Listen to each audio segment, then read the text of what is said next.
Bom dia, boa tarde e boa noite, meu queridíssimo confederado. No vídeo de hoje, mais um Reflexões de Boteco. Eu gostaria de falar sobre uma filosofia, um pensamento, um conjunto de ideias que me ajudam bastante nos momentos de reflexão, quebra, antítese, enfim, é um pensamento que eu tenho realmente ali baselado na minha vida. É o pensamento existencialista do filósofo Sartre. Não vou pesquisar nada, vou falar da minha cabeça mesmo, um pouco da minha história em relação com ele. De onde surgiu essa vontade de gravar esse vídeo? Eu sou uma pessoa que me abro facilmente. Facilmente você vai saber coisas íntimas minhas, coisas mais guardadas ali. Eu não gosto de ficar na superficialidade com pessoas que eu gosto. Meus amigos, eu me abro mesmo. Conto problemas, conto tudo. Mas claro, todos têm os seus levels de amizade, né? Todos têm ali o top tier, que são esses aí que você vai. E nessa troca de conversas, experiências, é inegável. Todo mundo que você teve intimidade suficiente para conhecer verdadeiramente, você vai ver que dentro do caráter, do desenvolvimento de personagem dessa pessoa, houve muita dor, houve injustiça, houve coisas que tiraram o sono, períodos de maior tristeza, períodos. O que eu quero dizer é que todo mundo sofreu. A vida é injusta, sim. Umas pessoas sofreram muito mais, níveis fora da conta, que atrapalha o desenvolvimento do personagem. Mas todo mundo já morreu. Aquela morte do que você acreditava, aquele momento de antítese, de quebra. Todo mundo já sofreu isso. Todo mundo já quebrou a cara em termos gerais. E dá pra ver que todo mundo resolve isso de alguma forma diferente, né? Tem gente que gosta de usar aquele mecanismo de regressão, volta. Tem gente que gosta de compensar na comida. Tem gente que compensa na academia. Não conheço gente que faz isso, não. Tem gente que compensa na leitura. Tem gente que compensa na escrita. Tem gente que compensa conversando com os outros. Mas muita gente também não compensa. Tem muita gente também que compensa descontando nos outros. A tênue linha entre a violência e a gentileza, né? Se tu coloca várias pessoas em situações idênticas, não situações idênticas, mas análogas, você vai ver que algumas pessoas escolherão realmente esse lado da transcendência. Você vai ver. Bota duas pessoas pra passar pelo mesmo mesma quebrada de cara. Uma boa parte, eu gosto de pensar que a maioria vai tentar extrair o conhecimento disso e seguir em frente. Ninguém consegue seguir 100% em frente. Você pode ter uma mágoa, até consegue, mas é demorado, é um processo, né?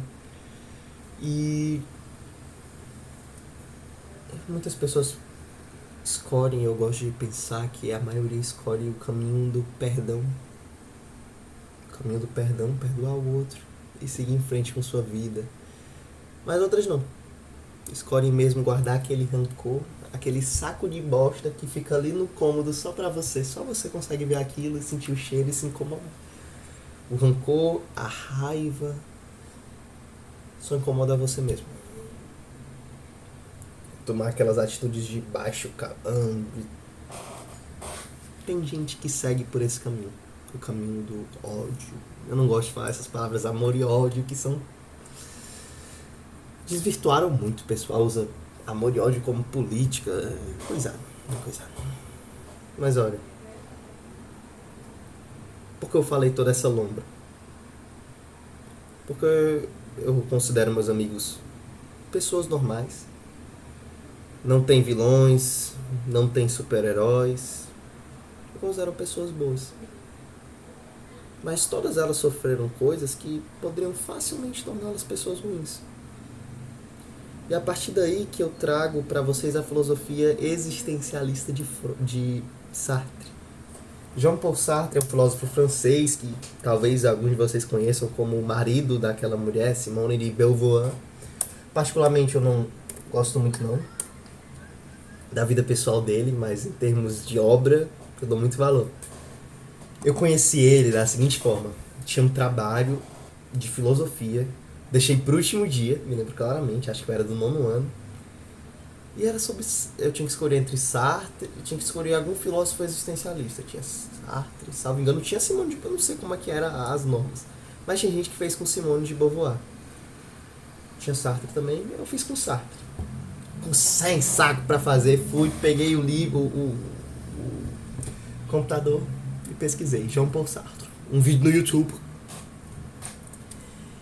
Chegando lá, vendo o vídeo do YouTube, eu me apaixonei com as ideias dele. Me apaixonei tão firmemente que eu fiz o trabalho e pra mim foi maravilhoso. Sabe aqueles trabalhos, aquelas produções, aqueles textos que você faz e parece brincadeira. Quando você faz algo assim com uma paixão, um ímpeto de dentro, né? É tanto que no outro dia eu não me aguentei e no caminho da escola com o trabalhinho na mão eu falei: pai, olha aqui que ideia massa. Eu me lembro claramente, no 9º ano isso, eu lá com um trabalhozinho contando pro meu pai essa filosofia. O ponto base lá dela, na minha opinião, eu não revisei nem nada, tô falando aqui só da cabeça. Eu só peguei aqui e pensei frases pra poder falar algo mais condizente. Aqui, ó. Frases de Jean-Paul Sartre. Mas o ponto base lá, na minha opinião, é de que o homem nasceu condenado. Nascemos condenados a ser livres. Ser livres. Querendo ou não, na pior das piores das hipóteses, tu ainda tem escolhas a se fazer. Ah, eu tô preso, assim, o que eu posso fazer? Eu tô preso, eu não tenho liberdade nenhuma. Não. Tu tem essa situação, mas tu ainda tem a liberdade de fazer muita coisa. Se tu me prender nesse quarto aqui, com esses equipamentos, eu tô preso aqui no quarto. Eu tenho a liberdade, não é o mesmo exemplo, mas é só dizer. Eu tenho a possibilidade de simplesmente me tacar repetidas vezes na quina da janela, até fazer um machucado. Eu tenho a possibilidade de pegar algum tipo de metal e enfiar na tomada, ver se eu me mato. Ou eu tenho a possibilidade de pegar esse aparelho aqui e gravar um vídeo. Apesar dos pesares, temos sim a liberdade em todas as situações. Até em Auschwitz, por exemplo. Você poderia escolher muitas coisas. Agora estou recebendo uma mensagem, mas seja lá quem for, tem que esperar um pouquinho. E isso é muito verdade. A frase que mais sintetiza isso é a seguinte. Olha aqui. Deixa eu ler aqui para falar exatamente a frase.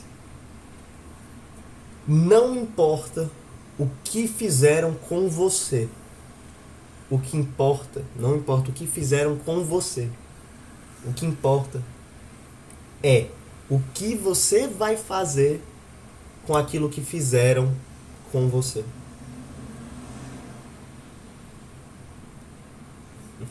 Deu pra entender?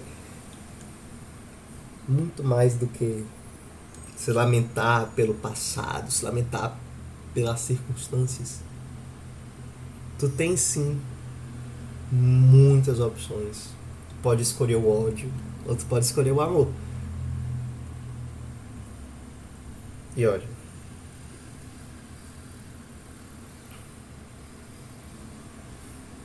é muito foda essa filosofia. A filosofia do existencialismo. Olha, você é metade vítima, metade cúmplice, como todos os outros. Metade vítima, metade cúmplice, como todos os outros. Nasci para satisfazer a grande necessidade que eu tinha de mim mesmo. A gente se desfaz de uma neurose, mas não se cura de si próprio. O inferno são os outros. Agora mais uma só para terminar. Pronto, sintetizar aquilo que eu falei do início. O homem é condenado a ser livre. condenado porque não se criou a si mesmo, e livre, pois, uma vez lançado no mundo, é responsável pelos seus atos. E nessa linha de responsabilidade sobre seus atos, eu me lembro claramente de uma porção que eu acho que era uma pessoa falando sobre Sartre, eu não sei se realmente é uma ideia dele, mas era a seguinte: ao escolher uma ação, tu não te tornas responsável apenas por ela, mas tu te tornas responsável por aqueles ao teu redor. Porque ao fazer uma ação, dadas as circunstâncias que tu estava inserido, tu demonstra para o mundo que para ti aquela era a melhor opção possível.